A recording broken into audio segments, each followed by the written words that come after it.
दक्षिणी लेबनान में सोमवार को इजरायली ड्रोन हमले में देश में हमास का सैन्य अभियान प्रमुख मारा गया। ये हमला युद्ध विराम समझौते के तहत दक्षिणी लेबनान से इजरायल की पूर्ण वापसी की समय सीमा की पूर्व संध्या पर हुआ, जिसके तहत इजरायल और हिजबुल्लाह के बीच 14 महीने से चल रहा युद्ध समाप्त हुआ है।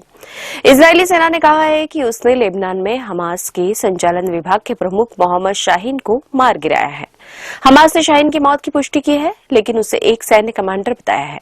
फुटेज में लेबनानी सेना की चौकी और सिडोन के म्यूनिसिपल स्पोर्ट्स स्टेडियम के पास हमले के बाद एक कार में आग लगी हुई दिखाई दी।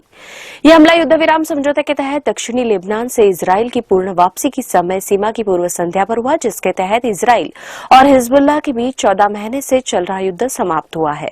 इजरायली सेना ने कहा है कि उसने लेबनान में हमास के संचालन विभाग के प्रमुख मोहम्मद शाहीन को मार गिराया। सेना ने शाहीन पर हाल ही में लेबनानी क्षेत्र से इजरायल के नागरिकों के खिलाफ ईरान द्वारा निर्देशित और वित्त पोषित आतंकवादी हमलों की योजना बनाने का आरोप लगाया।